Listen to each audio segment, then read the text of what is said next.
Member Morse. Here. Member Rockwell. Here. Member Crow. Here. Member Cubby. Here. Member Paul. Here. Member Sperlingwood is absent. Member or Vice Chair Foltz. Here. And Chair Jacobson is absent for the time being. All right. All right, so we've got the agenda before us. Any motions on the agenda? Can we get a motion to accept the agenda? Also moved. Second. All right, any discussion on the agenda? Any public comment on the agenda tonight? All right, all those in favor of adopting the agenda? Aye. Any opposed? All right, next we'll move on to meeting minutes. We've got the meeting minutes for February 9th, February 28th, and March 9th. I did have one change I wanted to mention on the minutes if we could. The 228 minutes, the last item on the agenda, the APPA conversation. So it lists the item and then right after says a list of people that left the meeting. And then after that has the decision that was made. And so I know it didn't happen this way, but in the minutes, it appears as though we introduced an item, then we all left and we decided on the item. So I just wanted to see if we could. Sorry about that. Yes. No, that's good. I will make sure that is fixed, and that was the. February 28th. Thanks. It's the last item on the, on the agenda there. All right, any other comments on the minutes? We get a motion to accept the minutes as amended. Also moved. Second. All right, any discussion on the minutes? All right. All those in favor? Any opposed? All right, and with that, I will hand the meeting over to the chair. We are just past the minutes. All right, So thank it's all you. yours. Appreciate that. Apologize for being late. It was rough out there today. State of the utility. Okay. It's a lucky honor. Good evening. I have a very short update for the state of the utility. I will preface this is the same topic that was talked about a few weeks ago in the auditorium about the state legislature with what I'm about to tell you is what I know. So if there's any questions, I can't answer them at this point. The general manager is expecting to give more of a discussion point in your next meeting. So you will have another discussion on that.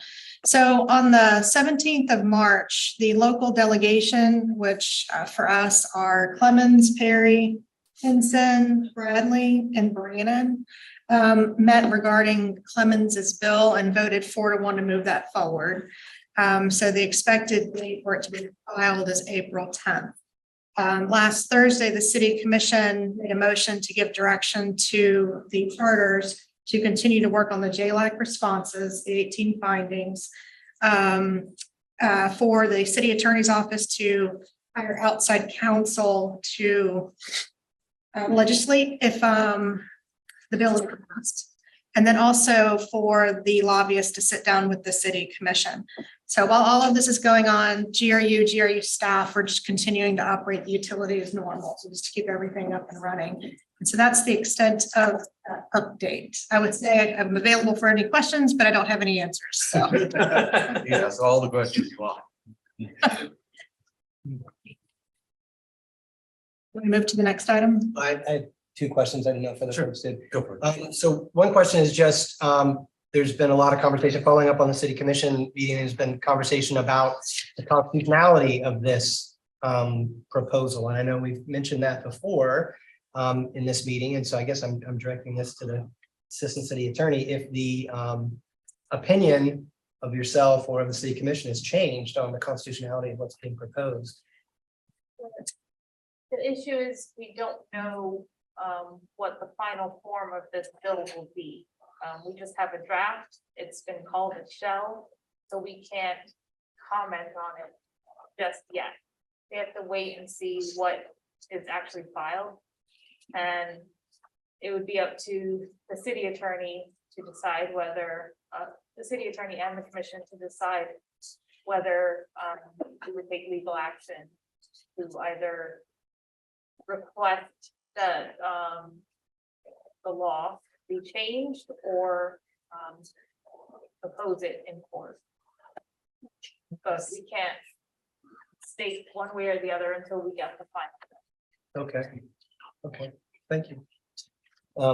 And my other question, unrelated to that, I saw an article about the changes to the fuel adjustment. And I'm just wondering if you could give us a quick refresher on how and why those changes are made, why this is happening right now with the fuel adjustment. It's a good thing, but I was just curious if you could. Sure. So two things occur. So we have what's called a fuel levelization balance. It's either running positive or negative. It's either a receivable or a payable. So either the utility owes the customers for over collection or the customers owe the utility for under collection. So the fuel levelization balance has been in under collection status for quite some time. And the goal of the millage rate is to essentially recover the costs that haven't been collected so far because of the under collection, but also to collect for current costs because fuel costs are a complete pass through. If you recall, I think back in the fall of 2021, when natural gas prices started to skyrocket, well, they've started to come back down significantly, and the projections are reflective of that as well. And so when we're running a calculation for the balance, we're looking at the costs have already been incurred, the fuel levelization balance itself, and then future costs that are coming. We run it on a 12-month cycle. So we provide a recommendation to the general manager as far as leaving it as is, increasing it or lowering it. The projections are showing that lowering it will be fine because our levelization balance should be close to zero-ish by September. And I say should because if the market changes for fuel cost, et cetera, you have those fluctuations. So the general manager has been keeping the millage rate essentially the same for several months now. But the projections are looking like we can go ahead and lower it, at least for this state. Can't say that we can continue to lower it, but we're looking at it now. We just don't know what's going to happen in that market. And how much was it low? 1.5. Thanks. John, thank you. Just a second, Dean. I think John was up next. Oh, sorry, did you ask? Yeah. Go ahead, John. That's my question is without getting into a lot of detail, is this, in the calculation, is this as a rolling average? What do you call it, on the past? So I mean, it's not going to be the same month to month to month. So at some point you have to cut it off and make a determination of what the cost actually was. it's calculated on a monthly basis. You have fuel costs that have already been incurred and under collected, right? So that's cash that the utility has paid out for fuel costs that they haven't collected back from our customers. That is a cost that has already been incurred. It's done.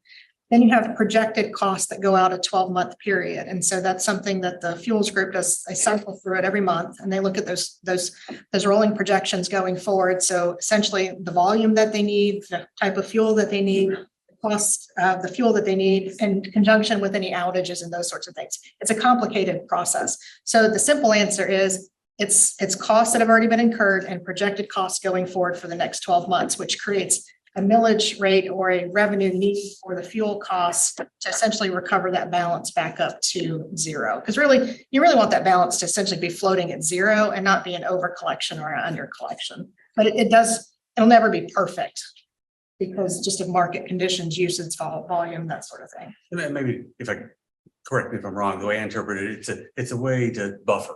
So fuel cost rates won't go quite as high as they would if we just left it unbuffered, and they won't drop as quickly. So it's a stabilization. It's a way to kind of buffer the system out. It's a net neutral thing, but it's Net neutral as far as no under collection or over collection. It's not perfect. But you also don't want a situation where fuel costs go up like this and you're ramping it up a significant amount. And because that ends up on customer bills on that particular month.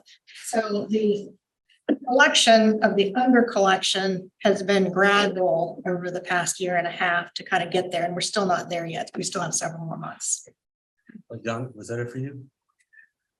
Yeah, I guess and you're looking at this over a period of the next year, what do you call it, where you know your usage is going to go up in at certain times, and you're trying to make projections about how much and what the fuel mix will be during that period of time. Yes, we are heading into our highest usage months, but we run the calculation on a monthly basis, so it could be very easily rolling into a winter period. It's just 12 rolling months. It's always going to be a guess on a guess on a guess, obviously. It's So if you're using past data, I understand, but it's still a guess on a guess on a guess. I wouldn't say it's a guess because there are, It's an educated guess. I would say it's a very educated guess because the folks that are running the plants, they know when the outage schedules are. They know when one plant is coming up and one plant is coming down. So as long as everything goes as planned, they know which plants, which type of fuel types that they're going to be using, and they're looking at projected cost. The gas piece of it is the market movement and the pricing for the fuel that you need to pay for, right? So that's the piece.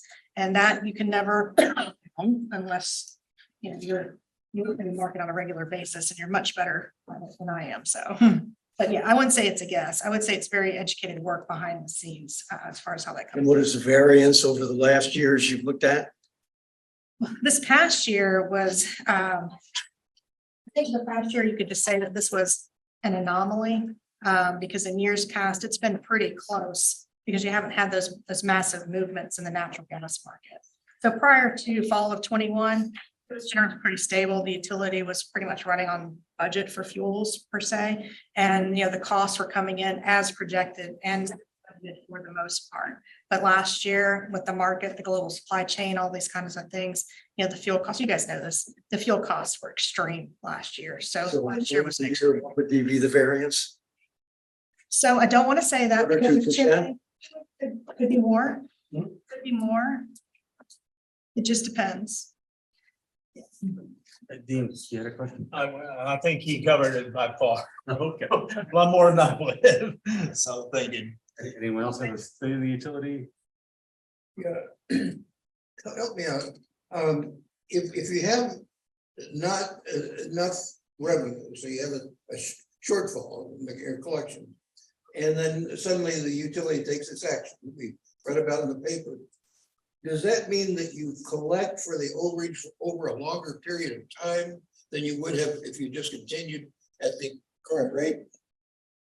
So I'm going to answer that probably a little bit differently than you asked it. So right now, the utility is not over collecting. The utility is under collecting in costs. So fuel costs. So GRU pays $1 for natural gas, right? So we're not collecting that dollar right now from the customers. We're collecting, I'm going to say 20 cents, right? And so GRU is picking up the other 80 cents until you start to breach that. And just be clear, these are fictitious. No. They are fictitious. They are absolutely fictitious.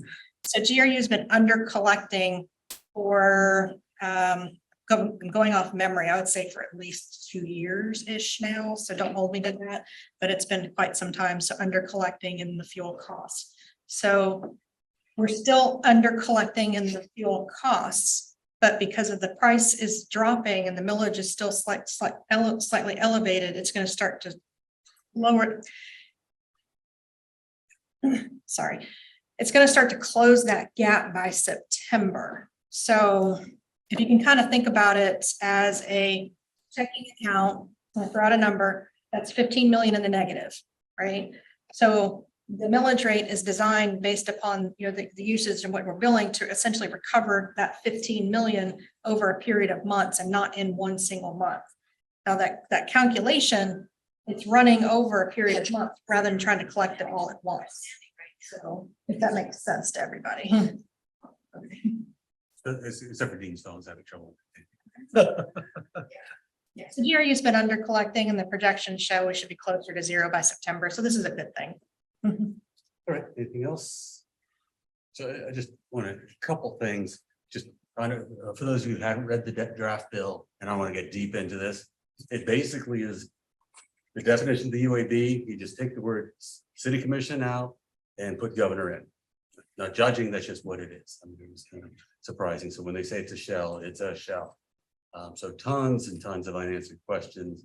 I was out of town when the local delegation was here, so I wrote an email to them saying, my biggest question is, if we suddenly got, it's not gonna happen, but suddenly got converted to this independent board, we would need direction. What do we do? What are we focused on?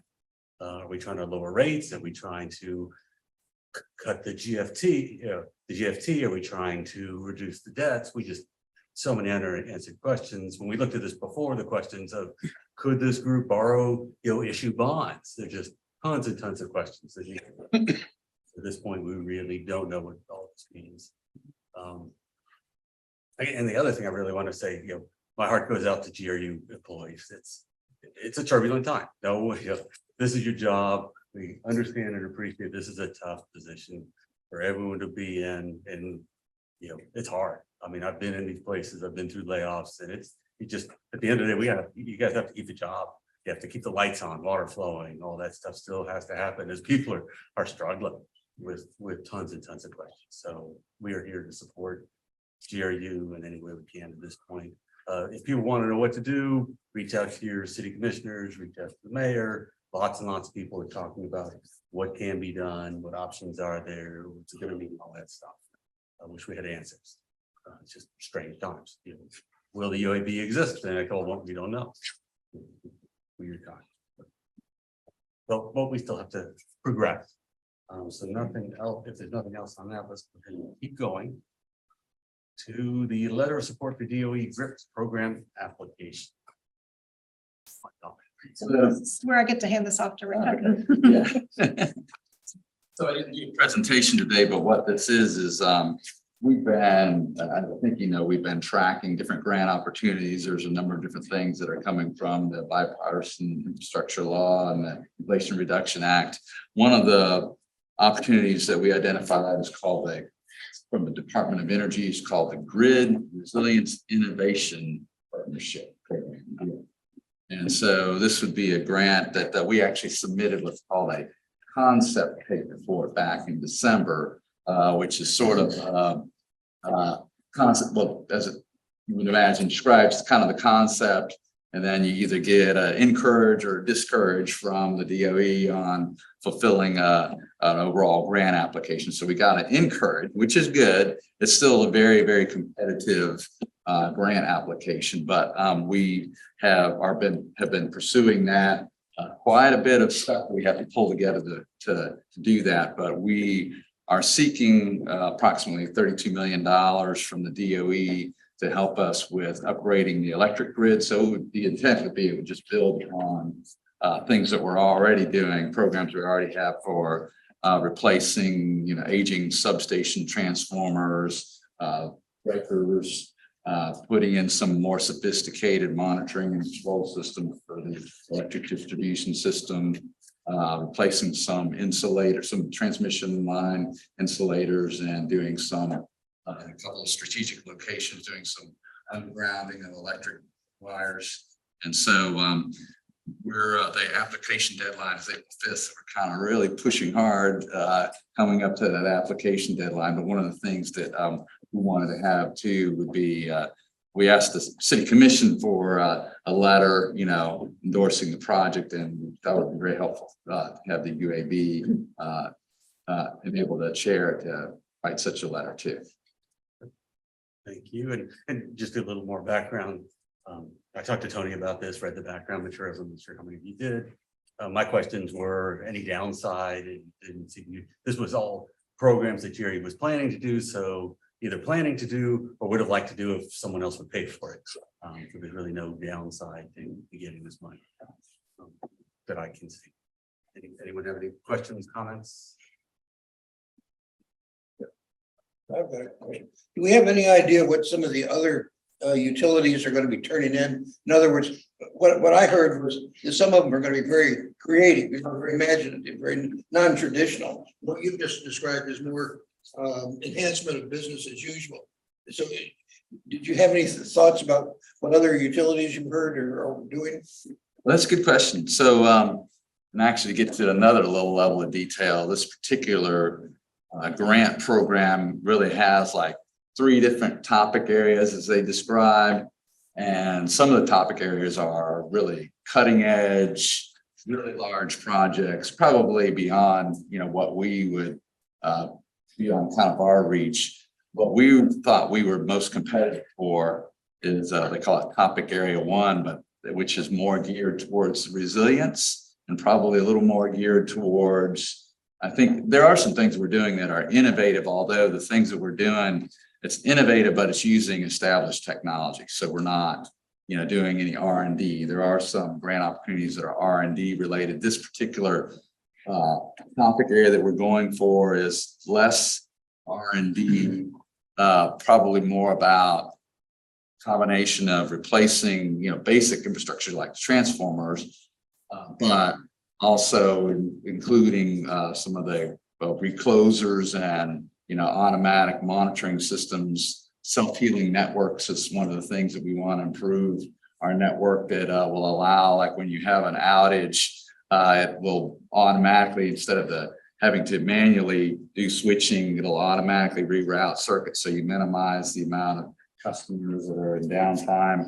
And then also, as we start having more renewable energy, distributed energy, there's needs for a more sophisticated control system in the grid to deal with, you got EVs charging, you got solar panels, and potentially microgrids in the system need more sophisticated controls. So we're doing things that are not experimental. They're all established technology, but they're newer.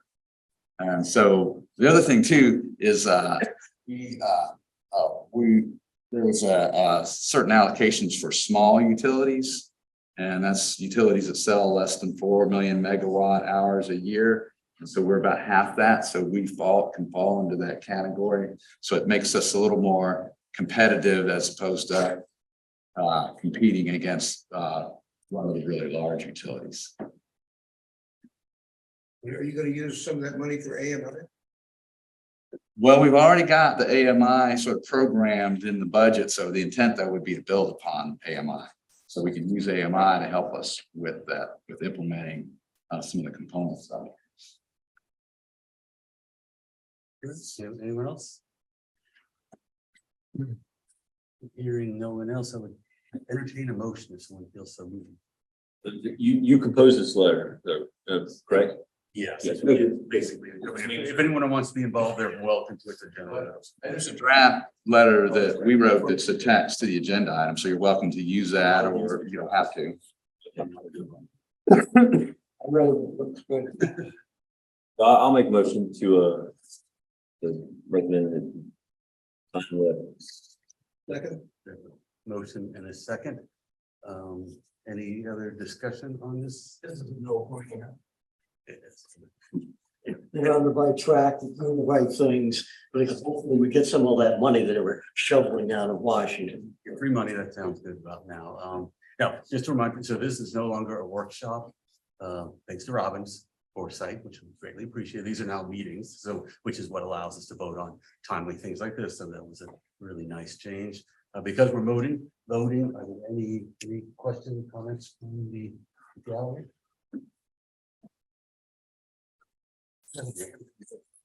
Karen, I fully support. Thank you very much. I think this is resilience, may not sound sexy or high tech, but it's the core of what we need to do. So good choice. yeah, I'm Donald Shepard, people's representative. Have you heard any more about what is going on with the lot that GRU is having up for sale now? For anybody? Citizen comment, because we're just talking about the specific item. Okay, well, yeah, remind me when we get to that one. I'll give you a chance to do that. All right, let's go ahead and call the question. All those in favor signify by saying aye. Aye. Opposed? That's unanimous. Thank you. Moving on from page 2 of 211 to 3 of 211. Now we're going to be talking about resolution authorizing the refunding of bonds. All right, so I will turn this over to Mr. Benton. He has the next two items, Chair. Mr. Chair, you have two resolutions actually in front of you. tonight, and they relate to renewing and refunding existing variable rate direct purchase bonds. As you see in yellow here, I want to bring this to everybody's attention. These upfront, these transactions are not going to increase the amount of principal outstanding on GRU's debt. They are simply refunding existing borrowings. And like I said, there's two resolutions. I'm going to cover them both in one PowerPoint if that's okay with you. There's separate slides with separate recommendations for each resolution. So back when we acquired DHR, the DHR facility in 2017, we issued 3 series of bonds. One was about $415 million. It was a fixed rate bond. The other 2 series were variable rate direct purchase bonds, $150 million in 2017 Bs and $115 million in 2017 Cs. Both of these variable rate vehicles, ultimately, the interest rate risk associated with the variable piece of this was mitigated through fixed to floating swaps that we entered into. I wanted to mention that up front because it'll be more important as we get to the back of this presentation. These were 3-year agreements, so they were set to expire in November 2020. So when we got to the end of that first term, our financial advisor, PFM, went out for a solicitation, asking for proposals to renew or refund. And at that point, $45 million of the 2017 Bs were renewed with Wells Fargo, who had the original $150 million based on their proposal being ranked highest for that $45 million. The remaining $105 million of those bonds were actually picked up and refunded in a 3-year agreement with TD Bank. They had a superior proposal for that piece. And then the $150 million in 2017 C bonds were actually renewed with the original holder of Bank of America based on their bid. And so all 3 of those agreements that we renewed in 2020 are due to expire this year. So accordingly, once again, our financial advisor went out and did a solicitation asking for bids on to renew or replace these direct purchase bonds. 7 banks responded. Truist Bank had the top rated proposal on the 2017 Bs for $45 million and the $115 million 2017 C bonds. And then TD Bank once again had the top rated proposal on the 2020 B bonds, $115 million. So there's one twist to this transaction. As I mentioned before, variable rate transactions. We have mitigated some of the risk associated with a variable rate issue through entering into fixed to floating swaps. The bids that we got on these loans were based on a percentage of the SOFR index, which is the secured overnight financing rate. And that's essentially the average interest rate that institutions can borrow overnight if they post U.S. Treasury bonds as collateral. The underlying swaps that were put in place a couple of years ago that support these loans were based on a percentage of LIBOR, the London Interbank offering rate. LIBOR is going away. The industry is moving away from LIBOR. There are several $1 trillion of transactions that index supports. But by July of 23, that index will no longer be used. So there's a concept under our IRS regulations that's known as integration. And essentially the primary criteria of having a swap integrated with the loan it supports is based on the fact that there shouldn't be more than 25 basis points difference between the loan rate and the variable receipt rate on the swap that supports it. What's important to us about maintaining the integration of these swaps and loans is that in the event that we ever have to terminate this swap and have to finance a termination payment, we can do that. We can finance it, and we can finance it on a tax exempt basis if we maintain that integration. Here, because on the 17 B swap and the 2020 B swap, that difference between the swap rate, it's based on LIBOR, and the loan rate that's based on SOFR is greater than 25 basis points. So what we've done to take it, to take that into account in the resolutions that you have in front of you, they provide not only for, refunding the loans that we have to turn over because they're expiring, but also for amending the underlying swaps to move them from a LIBOR basis to a SOFR basis and to change that percentage from 70% to match the loan. It'll keep the swap integrated with the loan. We can finance the termination payment if we ever have to terminate on a tax exempt basis.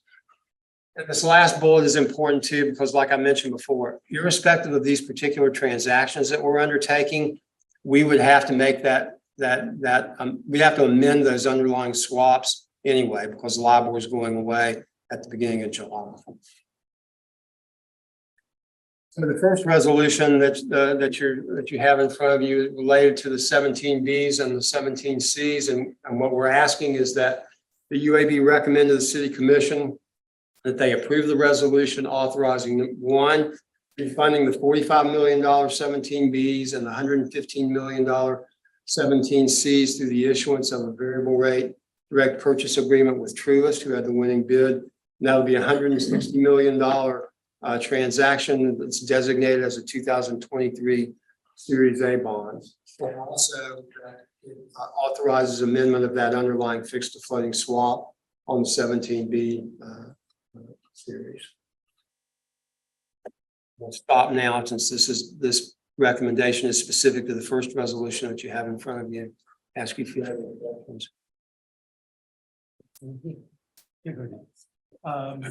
Is this 160 million going to be a variable rate? Yes. Okay. Both of these transactions are simply renewing or funding one set of variable rate direct purchase transactions with another. Okay, thank you. You're just changing the index you're using. We're doing two things. We actually, like I said, we put it out to bid. So we got different loan rate proposals from the banks.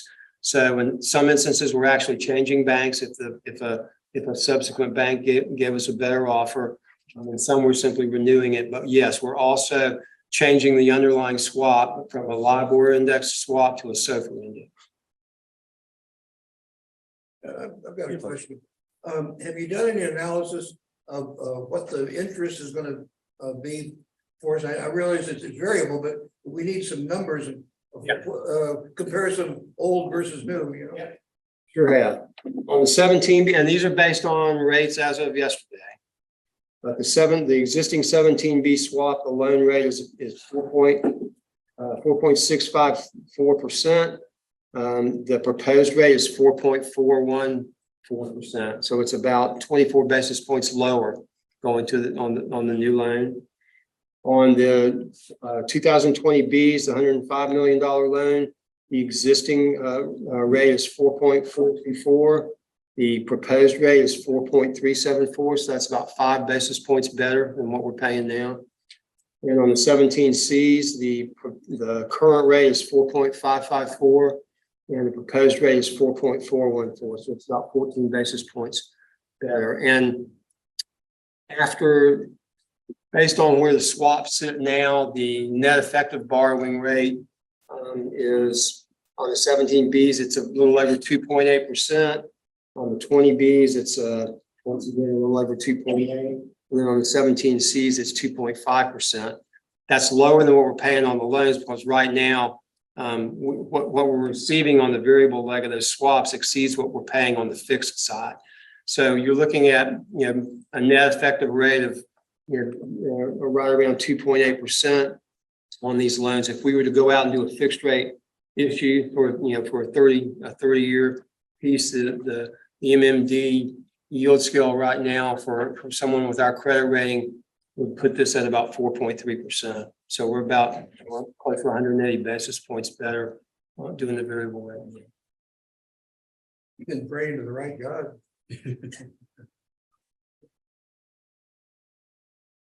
It's better to be lucky than good. Not sure how much prayer we would.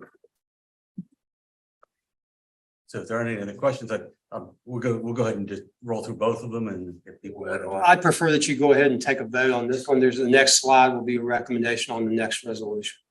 Okay. Well, at that point, is anyone, there's no more discussion, anyone move to make a motion?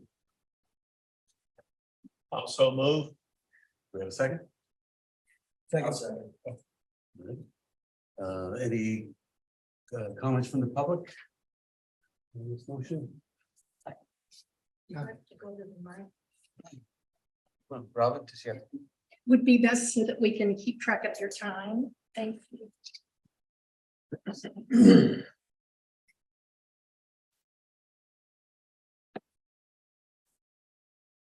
So Nancy Darren, thank you. I just want to commend the financial team for the debt management strategies they've been using and how carefully you've worked this. I've been a financial coach for 18 years and working with clients on debt reduction strategies and management. And it's just been, I just applaud you for a very complex situation and the expertise and thought you've put into it. Thank you. Thank you. All right, all those in favor of the motion following GRU staff recommendations, see if I get that aye. Aye. Opposed, nay. That's unanimous. And the second resolution in front of you is related to the refunding of the 2020 Bs, and we're asking that the UAB recommend the commission approve the resolution authorizing refunding the $105 million 2020 Series B through a variable rate direct purchase agreement with TD Bank, and they will be designated as the 2023 B bonds, and then also amending that underlying fixed to floating swap on the 2020 Bs. Discussion. Want to make motion? Move the recommendation on the screen. I'll second it. Second, any comment from the public? All of that. I'm sorry. I second that, awesome. Okay, thank you. All those in favor signify by saying aye. Opposed, nay.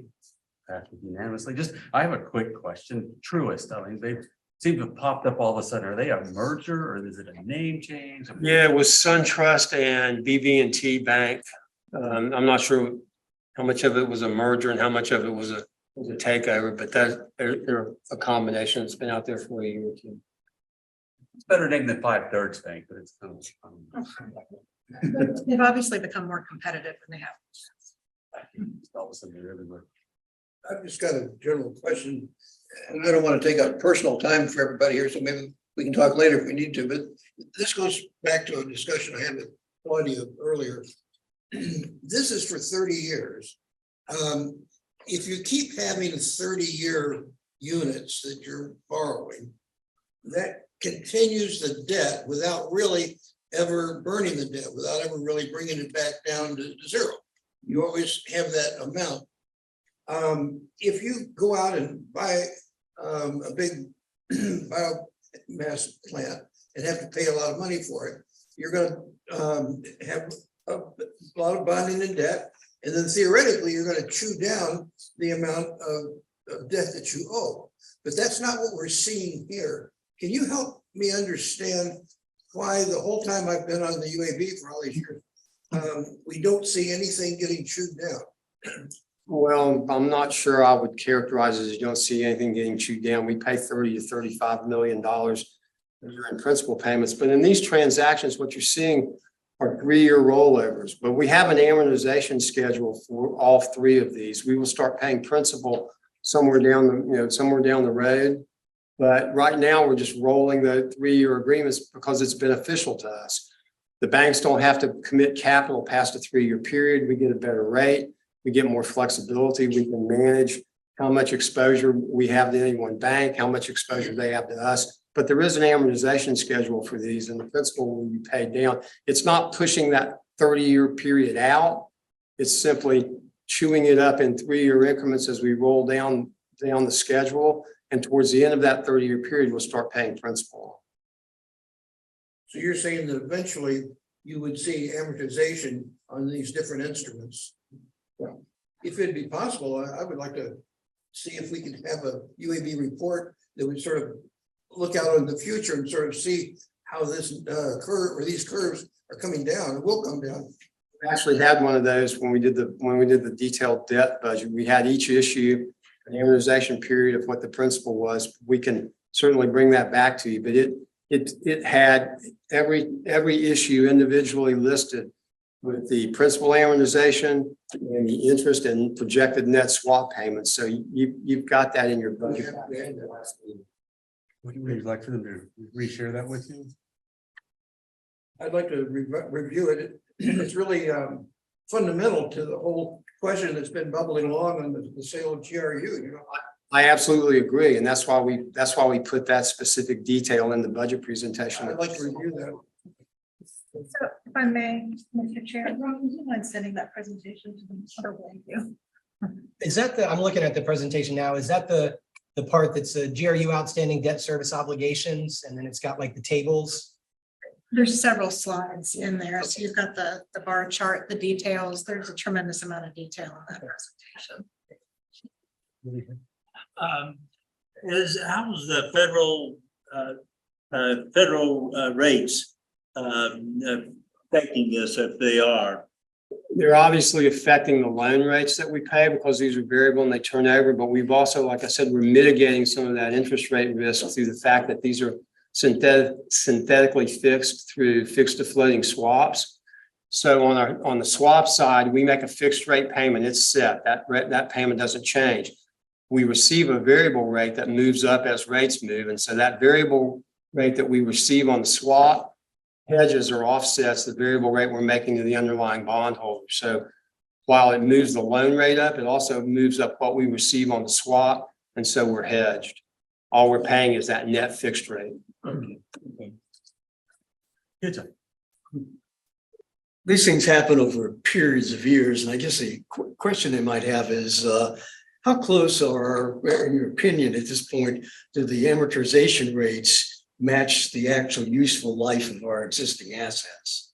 Every time we issue a bond, we have to demonstrate to our bond counsel that the average life of the bonds doesn't exceed the average useful life of the assets. So while you may have some assets that you finance that might be somewhat out of whack with the life of the bonds overall on a blended basis, we have to demonstrate that each time we issue debt. So that's at the issuance. We also track the essentially that rate you're talking about to depreciation, because really what you should be doing is replacing your capital infrastructure at your depreciation rate. It's not always perfect, right? And it's pretty close. But you don't want to go way out of whack either. You don't, because then you're going to have an issue most likely on the infrastructure side.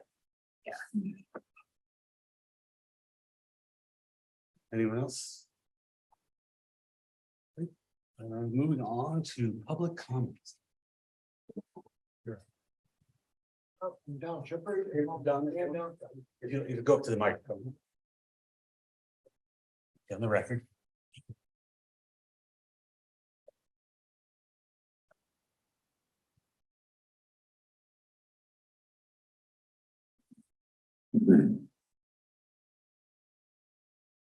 Hi, my name is Donald Shepherd, and is the mic on?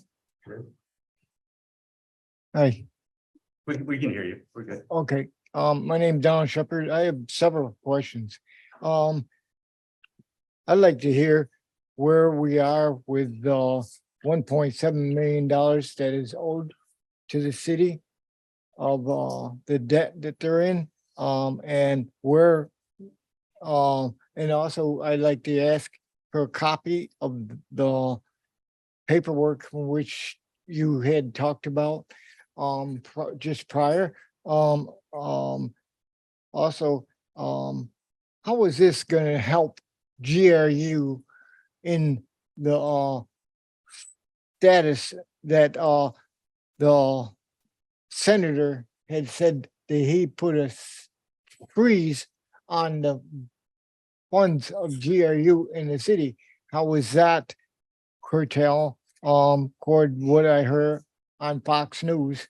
And is this true factor or is this false, or where am I at as far as gaining this info to help our citizens understand. Thank you. Just to address a little bit of it. So in terms of the paperwork, is that all available on the city website? Yes. So if you go to the city website, you can go back to previous meetings and pull up the reports that they're talking about.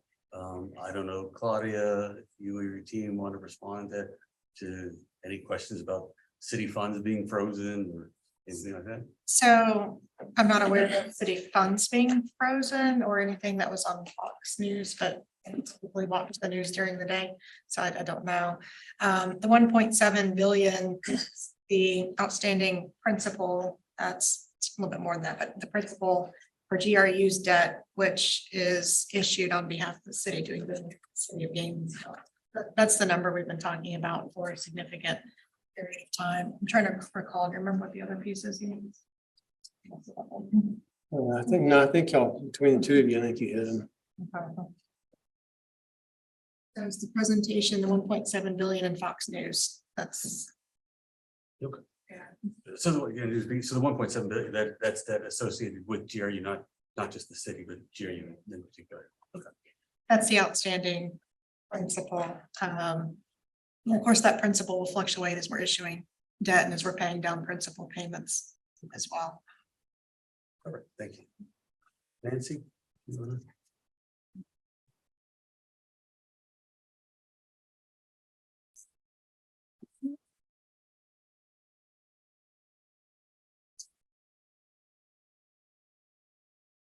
Hi, Nancy Darren. So again, I just want to thank Mr. Cunningham and the amazing GRU staff for their efforts and the caliber of utility that we're so fortunate to have and the efforts they've made to digest the purchase of the biomass plant, which has been an incredible investment. We went from dealing with an absentee landlord and a really bad rental contract agreement. And we replaced that with a mortgage where we are the owners, where we have control and we have skilled people who understand how to do very sophisticated debt management. When you have a big debt and you have ongoing capital needs, like if we get a house, it doesn't, or a car, it doesn't just all stop, right? So it's an ongoing situation you have to manage, but we have investment grade ratings because of the kind of management that we've done. And we need to be really proud of that. And I appreciate the UAB's efforts to, and all of us, we need to be out there and put that word out of what we are doing. And when we have used biomass and solar are going to be our way to the future. And it gives us, those two things give us a way to stabilize and begin to reduce the natural gas portion, because, and I don't have an overhead here, but natural gas prices are incredibly volatile. We had a fracking bubble that over these next few years is coming to an end. This was a retirement party. It's now prices are low, they quit producing. Prices go high, our pocketbooks get slammed. So it may seem irrelevant given what we're going through, but I think it is, because resilience is important, and stability and predictability of managing our debt and our situation and continuing to move and replace aging equipment, etc. So the Origis solar contract, I think, is an incredibly important thing, and not expanding natural gas anymore. Let's slowly replace these things. And again, just like with the debt management, in a very thoughtful, planned way. But we need to be looking at what's going to give us the most predictability and stability. This is not it. The international, the EIA, the IEA, and many others are looking at about really big problems. Maybe not this year looks like lower prices, maybe part of next year, but we don't know. That volatility is kicking in and we're exposed to international markets. And I know I'm talking too much anyway, but I think we have an amazing utility. I hope the UAB can play its role in helping get the word out of all the good progress we're making and how important it is to still keep our eye on the ball of increasing our solar and decreasing and stabilizing that natural gas piece in any way we can to protect us in the future. Thank you. Anyone else, Scott? See you saying, you have anything you wanted to? We're at the end of the agenda. Yes, This is my chance. this is your chance. 3 minutes. Give it your best shot. Talk fast. We won't start the clock till you get there. You don't have to run.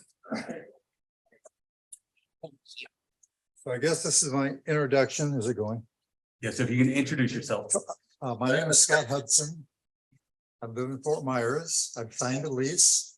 I move into a Gainesville house on the 17th of April. And I've been involved with my electric co-op in Michigan a long time ago for 8 years. We were in a, not the same, but a similar situation when I got on the board. I ran for election to get on the board of directors of Cherryland Electric Co-op because 7 co-ops had bought into 20% of the Fermi-2 nuclear plant and it would have bankrupted us. So for 8 years, we struggled and we worked and we amended the contract 7 times and it saved the co-ops. And I happen to be a big believer in public power. And I'm not even going to look at this clock, but I've got a few questions here and I don't know how relevant it is, but to me, what the state's doing freaks me out. It pisses me off. And I think it's really important that the city fights. I think I understand that the UAB is an advisory board. Ultimately, it's up to the city commission. The people at GRU, the staff, I highly recommend, I highly respect you guys because the work that you do is super important. So real quick, I'm still not looking. Is it started? Year and a half. So the debt, I mean, everything that we've already talked about in the other meetings I've attended is important. But what, May 5th, is that the magic date? Don't answer me, but I think May 5th is the target date for the state to essentially take over GRU. And now I'll just read questions I just wrote down. Can the state cancel the solar field contract? The UAB is an advisory. Can the UAB at least at a minimum send a really strong recommendation to the city commission to fight? I mean, fight? Or is it a moot thing and it's going to be all done? If the state takes over GRU, do they assume all the debt? If the GFT stops, the city is going to have a shortfall. So are there what if plans that exist on the part of the city? And also I would assume GRU and the UAB. At the close of city ownership and responsibility, then the city continues. They're going to have to take immediate action one way or the other. I don't understand this. I'm not sure anybody does.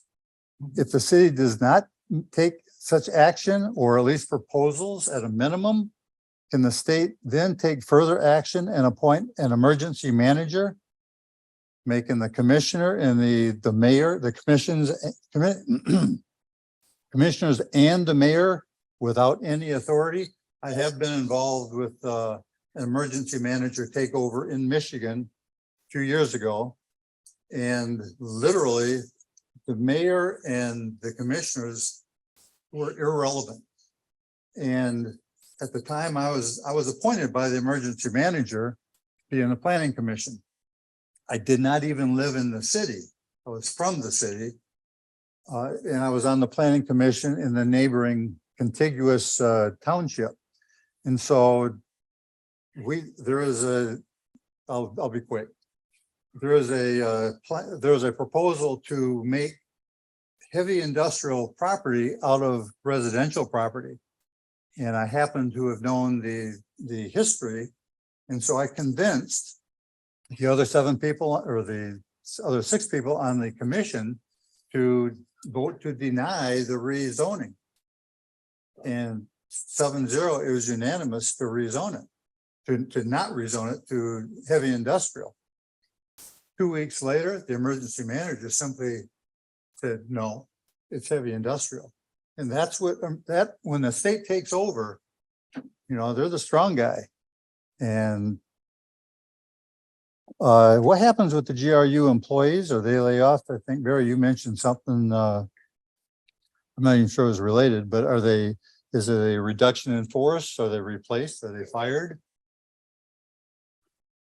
What role does the lawsuit play? I mean, what little bit I know, just my imagination, surely, maybe not surely, will the city at least create lawsuits? But the clock is ticking, and while lawsuits take place, shouldn't the city then take immediate action? Essentially doing the equivalent of what the state will be doing. If they take away the GFT, got to come up with that shortfall somehow. I could keep going, but anyhow, nice to meet you, but I think it's just super important. And Thank you. And I'll touch on a few of those topics, but first I want to see if anyone else wishes to speak tonight. So just to touch on a couple of things and ask a couple of questions. A lot of the answer is we don't know.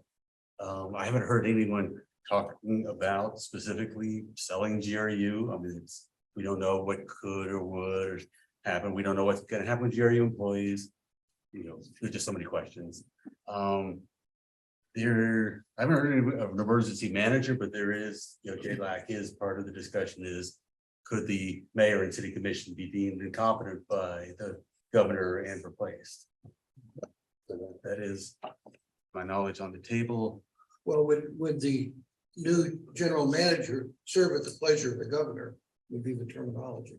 Well, we're not talking new general manager, but there'd be a new city commission appointed by the governor. Potentially. Well, if you have a commission to run the GRU, you would need an actual day-to-day general manager to get black and blue all day long. Well, so to separate, there are two issues. One is the replacement of the UAB with a board that actually controls GRU, that the manager would serve at the pleasure of this new board. But the other option, the other thing is that the governor could come down and say, no, we're replacing the mayor's commission, which is a whole different kettle of fish. I don't want to get too far into stuff because it's a lot of stuff we don't know. There's a question that was raised about the solar contract. Is that something? I don't know if anyone wants to check that one. Do we have the legal ability to do anything at this point?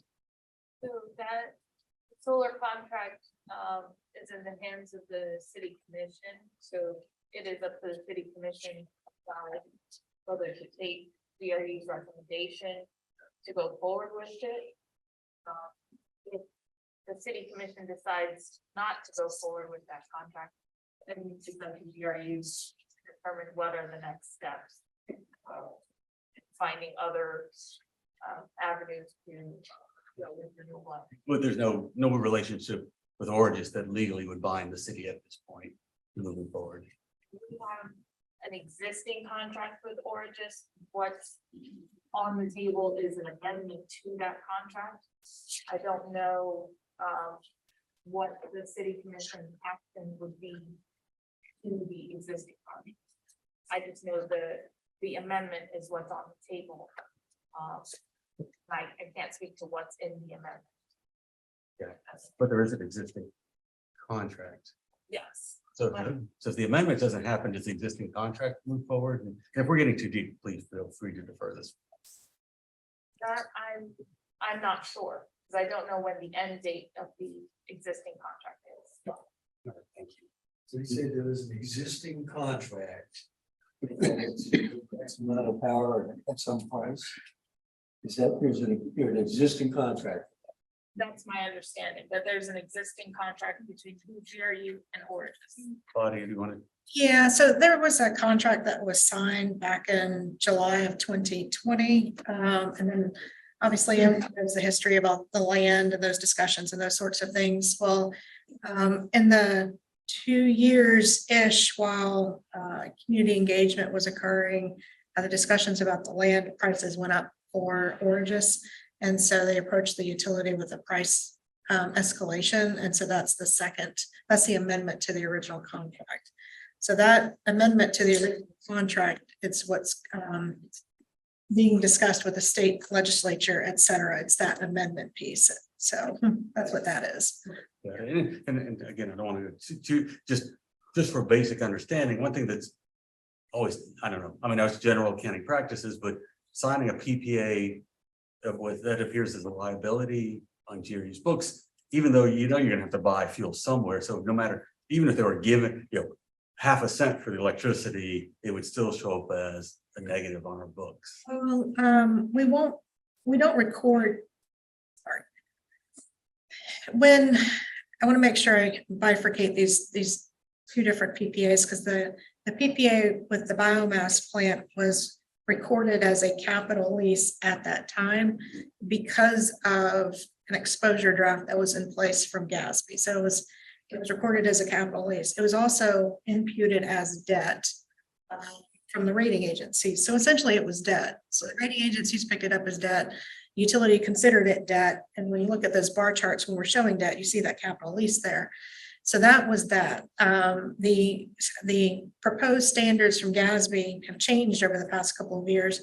So PPAs are no longer considered debt according to the accounting standards. However, they're still imputed as debt from the rating agencies. So when that agreement finally gets the disposition, so if it's signed, then it becomes imputed as debt for the utility. So as we move through time and we're working through through IRP, potential PPAs, whatever that looks like, the PPAs in and of themselves become imputed as debt. So it's not like you can just drop it in fuel and move on. It becomes imputed as debt.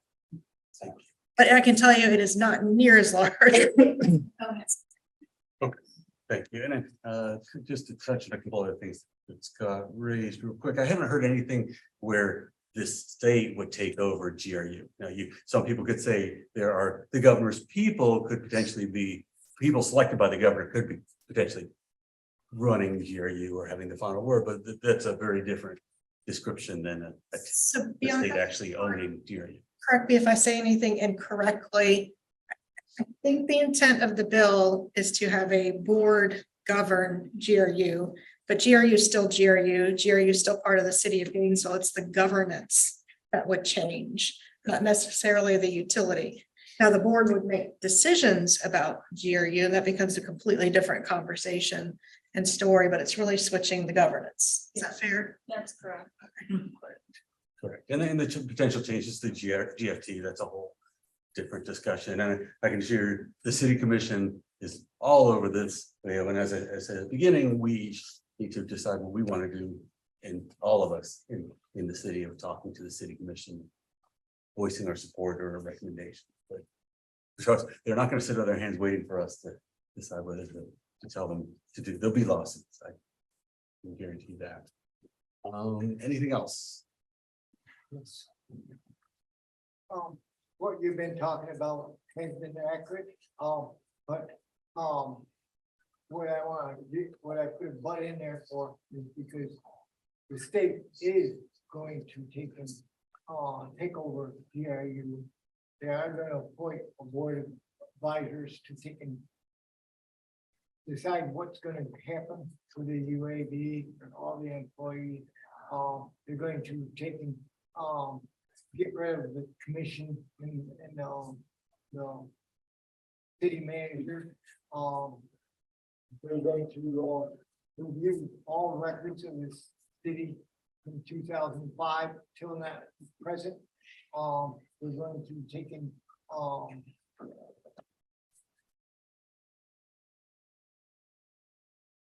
point people to taking, be in the places of these other people that are on the city commission and then the boards. We're gonna appoint people for that. And how I know that, because I talked to the senator who is in locked mode on this topic and how he's doing this, these transactions that are taking place, and how he's found that so many of these transactions have been illegal and also against the Constitution. And that's what he's going on, and they are going on. We're taking, make these new changes in boards and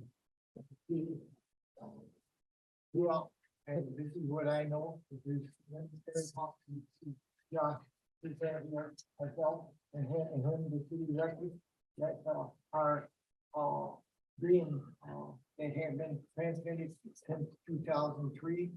I give him all the records, the financing, and he's reviewing those with the staff, and then we're gonna make a decision by April 29th. Move forward. And that's what I know. All right, thank you. Any member comment at this point? I'm going to follow up on one thing that Scott said. I know you mentioned that you've written to the legislative delegation. I've written personally. I don't know if other folks did as well. But I was wondering if the folks thought there might be value to having a letter on behalf of the UAB to our legislative delegation on this topic. I mean, just based on the conversations we've had, I think we could pretty easily come to consensus on at least what our opinion is of the current proposal, and could empower the chair to write that letter on our behalf to the legislative delegation. Okay, oh, I just asked legal whether we can we do that at this meeting? Like, could choose to write a letter.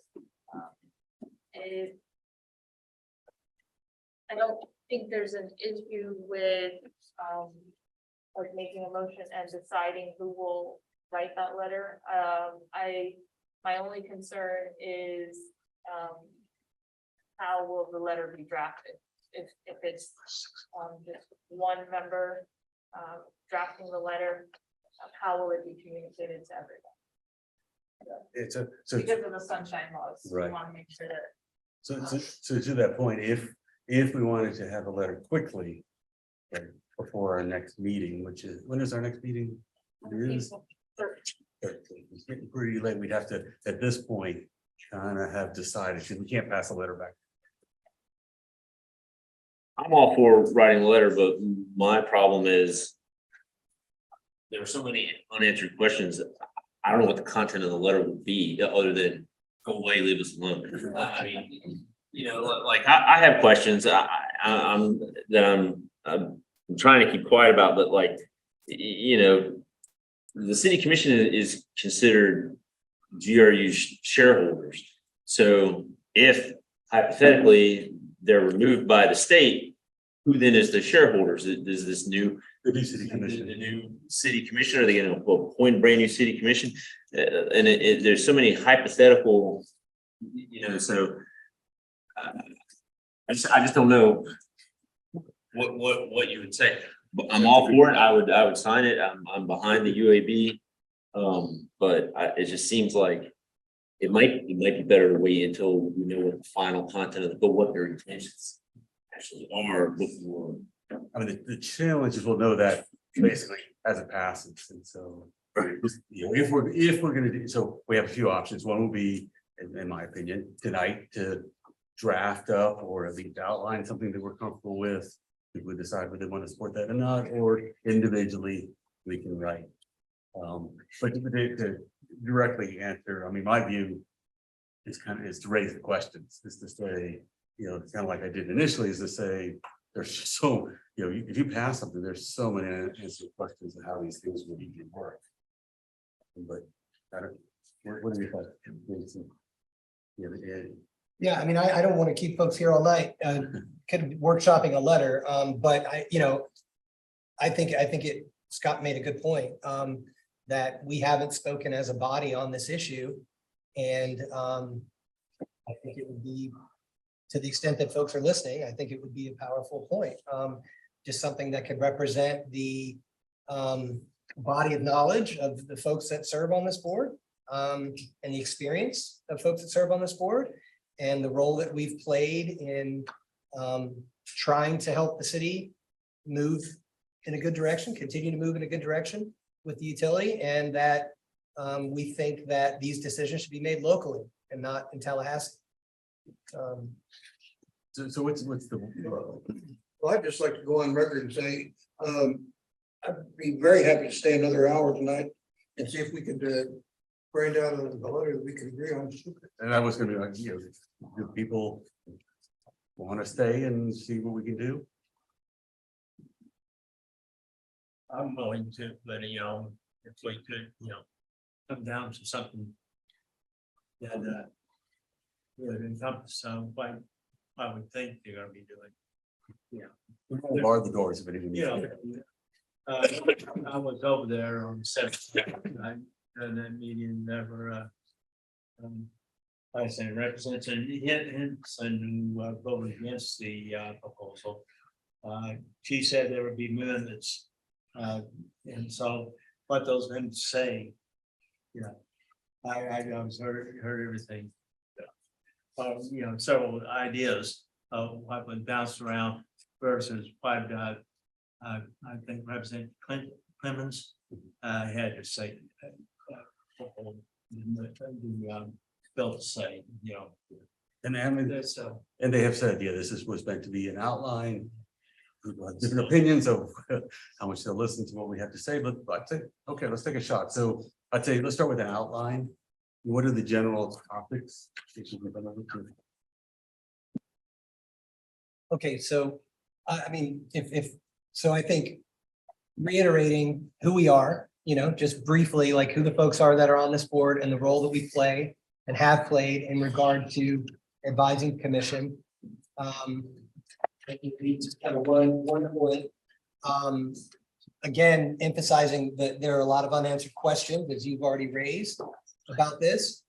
And then thirdly, that these decisions should be dealt with locally and agreed to and figured out locally, rather than in Tallahassee. That would be kind of my major bullet points, I guess, for this at this point. I saw the letter that Barry had drafted earlier that we were all given. And I thought Barry made a wonderful letter writer, and I'd like to nominate him as our secretary tonight. Thank you. Good.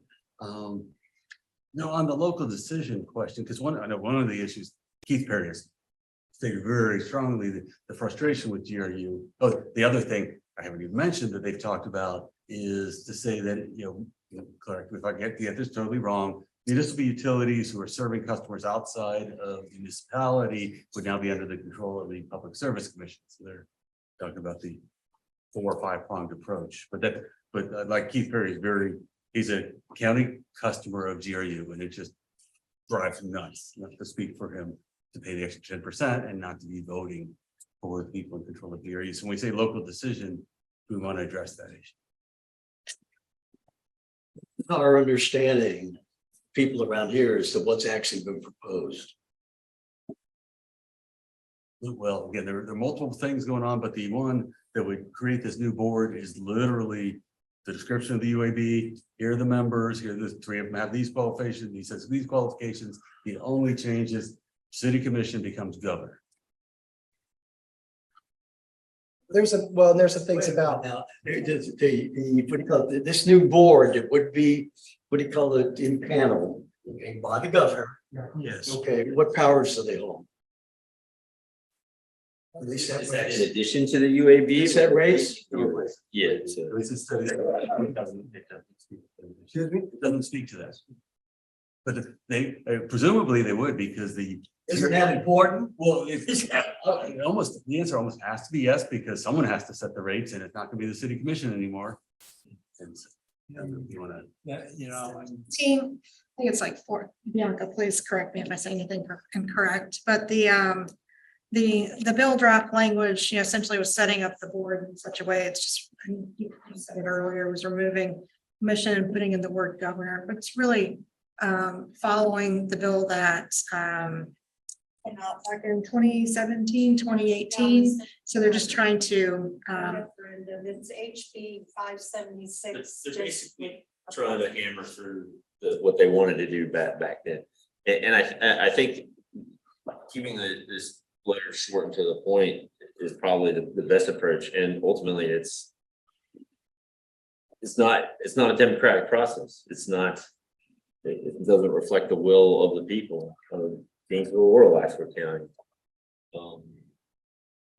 I think it would be meaningful to have a short paragraph or a sentence or something saying that we understand the displeasure of ratepayers living outside the city limits, feeling that they had very limited control over the policies of GRU. That doesn't mean you give away the keys to the store, but I think it's a legitimate position to say that we hear you, think that moving toward a solution to that problem is what we recommend. But that's an interesting point to say. So the answer to it though isn't, let's just remove it from the city and the county decision makers and send it to the governor's decision makers, making it nobody being impacted has direct control. Well, there's a clause in the draft bill that says that this new entity would have one volunteer who lives outside the city limits serve on it, and presumably be the voice for people that today feel unempowered. Well, that's because it mimics the UAB, which currently has a county person who doesn't, they're non-voting member. But in this new one, I presume it'd be a voting member. I live right outside the city, and then according to stuff that was on the website, it's they said that you can do that. And there was quite a bit of displeasure outside the city limits with the GFT being collected outside the city limits, but not paid for services outside the city limits, like policemen or whatever it was, 9/11 or something. So I think that's a legitimate issue to try to solve. I mean, the argument's always been, well, the people in the county are also not servicing the debt or any of that associated with it, but I understand the argument on that. All the schools are all over the county. They're not just in the city of Gainesville. They're in all the cities around the county. And everything that schools pay is affected by everybody. So that's a bigger picture there.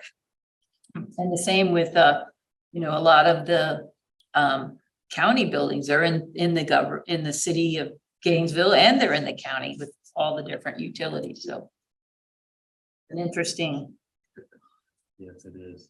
Now, in the letter that I wrote, I didn't address this question of should there be an independent board. I kind of decided not to fight that fight. I actually I said, I'm not saying that there can't or shouldn't be an independent board, but I want to open that up for discussion. I've honestly had concerns about the independent board because it is a very tough decision-making process to say, well, we're going to get the GFT. We don't have to worry about what programs get cut. That's cutting is easy if you don't have to worry about the implications of it. But I want to raise that as a question. We could end the leases for all those Rolls Royces that we're paying for. There you go. An independent board with what powers? I keep coming back to that. What would the independent board, what could they do? Well, I think that's a good one on the list of. I mean, they determine what the rates will actually be? Do they determine whether, what territories can actually be, encompassed? What does the board, an independent board, actually empowered to do? The answer, what is JEA? What are the independent boards? Do they set rates? I would assume they have to. I don't know. I don't know what they do. And it might vary by board. It looks like. Let her have her say. Nancy, do you know the answer to that? Been fighting this since 2013, same thing, different versions every year. So the city of Gainesville owns, this is a business owned by the city and the citizens of the city. people outside are customers. And so if it's Cox or it's Verizon, there's no difference. I'm a customer or I'm an owner. It's two different things. But the independent boards, when we looked at that, because Gainesville has so much property off the tax rolls, because we have so much non-taxable commercial and other property in the city, an independent board is a very problematic thing because the GFT used to provide 38%, now it's down to about 24% of the city budget. And so you have to have it integrated. You have to have a board of directors that's going to integrate general government and GRU into one entity so that you can do strategic planning, so that you can do good long-term management of debt reduction and planning. And if you have an independent board with no elected officials as part of it to coordinate between the two, you've got a huge issue. So this board is not an independent, but that's being proposed in the draft and where they want to go with it. It's a special act of the legislature that creates an authority, like this gentleman was talking about the emergency management in Flint, or, you know, all these other places. So you have an authority that has no responsibility except to the governor. There's no responsibility to the city or to how we're going to run things. But I think, if I may say one more thing and I'll shut up, you as a board, following these things, wait a minute, I'm having a little, I'm too upset. What has kept a grade status with the credit rating agencies, which is incredibly important, and all of our resilience and our working to stability and debt management and on, is that there is a long history of governance, one governance that gives the credit rating. And Claudia, correct me if I'm saying things that are incorrect here, but the rating agencies look at history. If you have a brand new board that has total power and no history, that's really going to have an impact. And yeah, I could go on and on, but one of the things you as a board might want to do is speak to how important it is to have that consistency of governance that is helping with the strategies we've been doing to both integrate existing challenges we have and moving into a resilient, thriving, more renewably fuel-based future that is requiring a lot of change in a system that's very hard and slow to change. And that this is too valuable to just chop it off and create something with no connection to anything else. Yeah, thank you. We appreciate your. I'm sorry, and Claudia, please correct any misinformation So I'll leave the information on the boards to the city attorney's office over here, but with regards to the rating agencies, it's not the board type, the board authority, those sorts of things. It's the uncertainty in the middle of it. So if there is a new board, the uncertainty in the center piece is what gives the rating agencies pause. But once they can see the bill and the new board, and that certainty comes back, because it's not the first time it's happened, you know, around the country. This happens. And so once they get a feel for what the board's actually going to do, kind of thing, then they would take another look. That makes sense. They're already watching the process now. They, from the couple that I've talked to already, they're not planning on making any changes right now. It just depends on how this falls out. And essentially they've got to see how it works out, what a new board could possibly look like, and then and what kind of powers are there. They're not going to essentially make rash decisions right now on March, whatever today is, the 28th. If the bill passes, then those discussions would happen as far as what the new board possibly look like. So, and I don't know if you can speak to this. So let's say that waiver bond, we're the new board. Can we issue bonds on the, I'm speaking out of ignorance on behalf of this, would we be issuing bonds on behalf of the city? Would we have to go to the city to ask for bond issuances? So I don't talk to Clemens, I don't talk to the state legislature, but I would say the intent is for the board to be able to do anything attached to the utility in order to run the utility, to govern the utility. Now, are all the words in the bill saying that kind of language? Probably not so much, and that's where the attorneys kind of step in to kind of clean all that up if that's where it lands. Because I think the intent is to have a governing board over the utility in this bill. I've literally told you everything that I know because I'm not in the conversations. I don't have these discussions. I'm literally going off of looking at Veronica plus what I've read myself. I think a lot of this is conjecture at this point because we really don't know what's going to happen. Dean, Really, I'm gonna do what Tony did a couple of weeks ago. I don't want to answer questions that I don't know the full answer of. I can talk about rating agencies, those conversations, but not the bill. Well, let me ask. just like,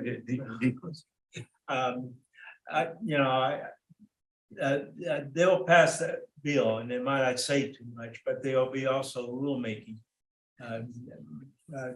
Some rulemaking that's passed the bill and they will come out with more definite criteria. Is that correct? Yeah, once we have a bill that's been passed or not, then we'll know what it entails, whether it's whether there's a new board or not, whether they will be responsible for rulemaking or not. At this moment, we just don't know.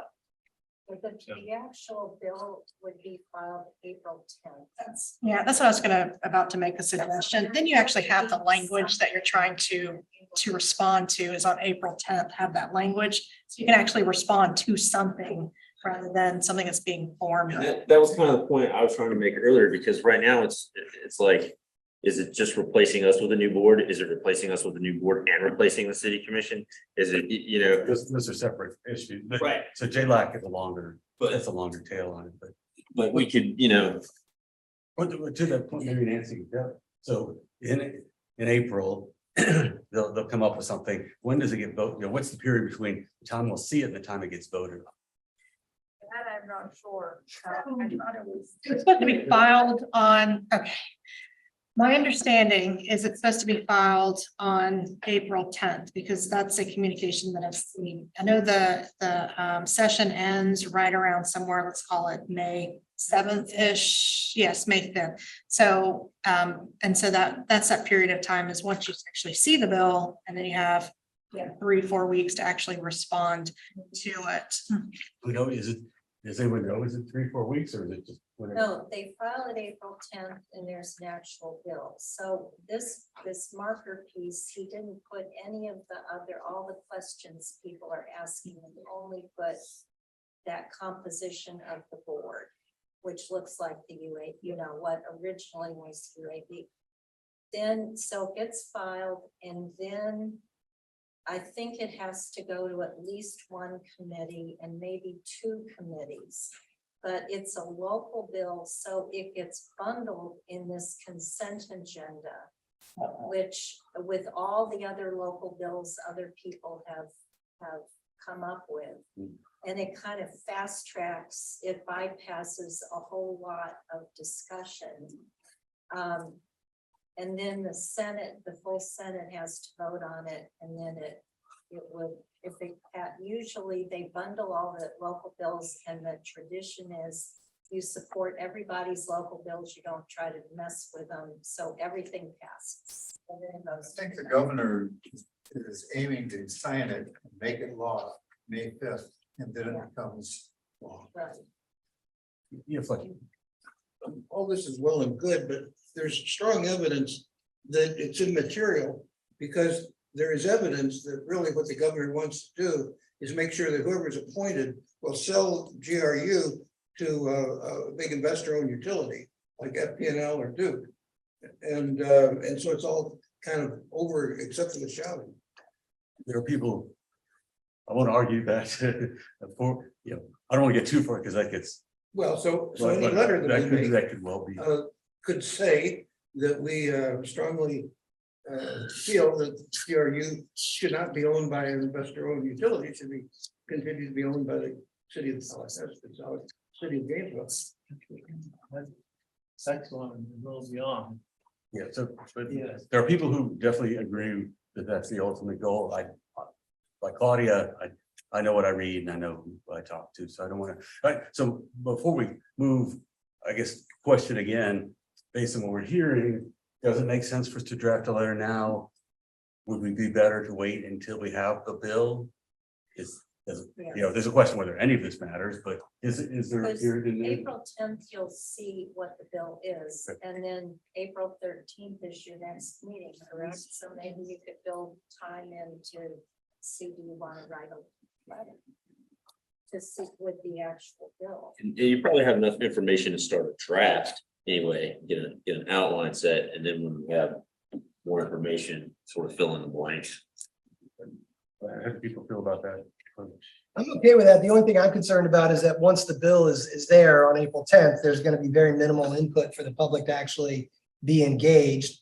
And if we're going, to me, the major point simply needs to be that there has not been adequate local input into this process thus far. The fact that people had to drive all the way to Tallahassee just to even be entertained by the legislative delegation, be part of this conversation, is absurd to me. And that if something like this is going to be filed, there needs to be serious, engaged local discussion about it. To me, if that's all we said in this letter, I think that's adequate. And then we can write another letter once we've actually seen the bill. But I just think it needs to be made very clear that this body has serious reservations, has not been engaged in the process, much like the rest of the community. That's where I'm at. There's been no real public input here. Exactly. It's an overreach of power as far as I'm concerned. Yes. I mean, they wouldn't appreciate it if the Fed came in here, started removing senators and the governor. Just as speaking now. Owners of the asset. Owners of the asset haven't been. Right. So, yeah, I think that's a reasonable suggestion, and I could come up with something basically saying that, say, we are the UAV, we're the closest thing to what you're talking about. We haven't been engaged as others haven't, with things that could strongly impact our community. And have, grave concerns over what this final version is going to look like, and there's just. The letter could even ask in the sentence for hearings scheduled in Gainesville for Gainesville residents' convenience. Yeah, and if folks are okay with something just very basic along those lines, I think we can revisit this conversation at our April meeting once we have an idea of what this legislation looks like, and maybe have a follow-up letter. But to me, just getting something out there right now, because as far as the public's concerned, as far as the legislative delegation is concerned, we have no opinion on this matter. And I've heard from folks in these meetings that we have pretty strong opinions on this. Yep. So. And as Barry said, is the closest thing that exists to what is being proposed, you would think they would be interested in hearing what we have to say about this. So I make a motion that Barry drafts this letter based on the draft points that we just discussed and distribute it to UAB through Robin. So would that be the process? Or we all take a look at it and just make sure we agree on content, or The question would be, like, legally, I can't. I could draft a letter and I could send it through Robin to you guys. You guys can't comment back to me, No, but we could comment to Robin. but I couldn't get your comments. Right. Yeah, I'm gonna defer to Bianca, but I don't think you can do that because it would be me communicating to you all that. Right, you could So use Robin as an intermediary to make discussion. So we could have a motion for me to write a letter between now and the next meeting. If you don't want to do, if you want it between now and the next meeting, I think that's our only. Someone would have to write the letter, doesn't have to be me. If we wanted to have it after the meeting, and it sounds like we're talking about possibly 2 letters. I think that's what we probably have to do. Robin, could we schedule a generous amount of time for that meeting on the 13th on this subject? There's no time limit on your meetings, so it's up to you how much time you take. I can put it on the agenda. I think I want to make it a slim agenda because this is gonna be a huge topic. Okay. So to follow up on Tim's motion, could we empower Barry to write this letter, spelling out the basic bullet points that we've discussed and send it? Go ahead and send it. And then we can add our. That was my point, was that wait until the next meeting is gonna be too late. Right, I agree. I like the idea that you, so we have a motion with a second. I accept the amended motion. I'm second. I'm sorry, can you guys repeat it? I didn't catch all of it. So as of right now, I'm making a motion to ask Chair Jacobson to draft a letter based on the outline and bullet points that we discussed and go ahead and send it out to the local delegation. And I second. Any discussion on this On behalf of the UAB. On behalf of the UAB. with a copy to the city commission? I mean, I guess they're gonna get it anyway. Sunshine laws being what they are, we wouldn't have individual signatures on each line or something like that. Not at this point. Maybe later. Be signed by the chair on behalf of the UAB. Exactly. Signed by the chair. You know, at the next meeting, we can do a more detailed and people can sign whatever they want. Any discussion, any more discussion on the motion? And that would be to have a local meeting in the letter.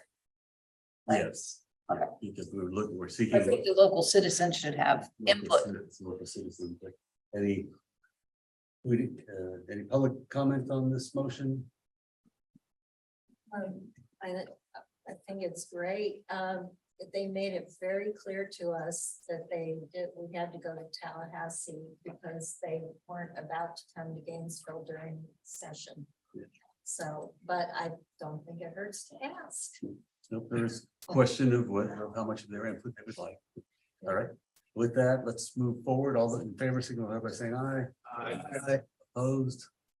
Passes unanimously. Thank you. Thank you for your trust. I won't go crazy on you. Not that this needs to be part of the motion, but I would just recommend that in addition to sending it to the commission and to the legislative delegation, I would also send it to the local press. Okay. Because they also haven't heard anything from this body on this topic. And this conversation is being talked about in the local press every day, all the time. And so I feel like a copy of this letter would probably be printed in local press. So what's the best way to distribute that? I mean, I can send it to local press. I don't know whether it's appropriate for GRU or city to do that.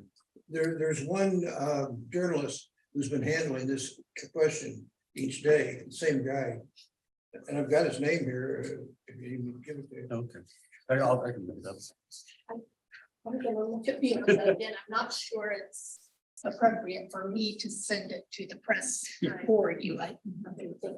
Yeah, I don't think it would be appropriate for GRU to be sending the letter on behalf of the UAB. UAB as a board could decide to get that. But you could put GRU in that position to send it out. Well, it's going to be public information, and so the press should be able to get it. And I'm fairly sure they will. I had asked Robin to send out some material that I collected from the newspaper, and I imagine you probably all read that. The byline at the beginning of each of those stories is the name of the journalist who's been following this story over and over, and would be interested in continuing to see what UAB has to say about it. All right. Anything else on this topic? Thank you. Thank you, guys. Now, this is important stuff. It's kind of shocking how quickly this is all happening. The whole thing rubs me the wrong. I mean, we're the people who's on the ground putting in the time. Yeah. Andrew Kaplan. Andrew Kaplan. So, next, one thing I wanted to raise, maybe a moot point, but it's going to be time to elect a new chair at the next meeting, who will begin to serve in June. You'll elect him at your next in the April meeting, The April the meeting beginning, will start in May. so start thinking about who wants to do it. I would continue on. But I be happy to relinquish the gavel too. So if anyone else is interested, please, I'm not staking my territory. I'm just saying, if no one else wants to do it, I would, if we still exist. And it's been some turbulent times coming up. Have to be ready for that. It's gonna be exciting. Anything else before we conclude? Right, next meeting date, April 13th. Back over at City Hall. Yes. All right. And with I that, don't see any planets out there yet. No, it doesn't look like. Chair, if I could just before you adjourn. Because of the situation that we find ourselves in now with the debt and all. We decided that this year we will save the travel money and not send anyone to the UAB. To the NUPA meeting, so I'm sorry about that, but. and just not to drag out this meeting, but a couple things, to be, so because of JLAC, GRU is in the middle of trying to slash budgets every way they can. And also, I've tried to be at least a little restrained and not incredibly successful at it. These meetings are recorded. People are watching, the rating agencies are watching. And so that's when we try to be a little careful of how we speak in a unified voice. We don't want to freak people out. And when we talk about GRU being sold, I mean, as I said early on, there are people whose jobs are killing on what's going on. So we haven't heard anyone say that. So that's why I reserve. You can see me start to pull back because this is tough stuff. With that, thank you for your time. And unfortunately, I hate this. This would be the perfect time for a beer to go out and talk about this stuff. We can't do that. So, Well, from what I read, DeSantis wants to get rid of the sunshine law too, because he doesn't want anybody pulling his records. only in terms of his travel. Right.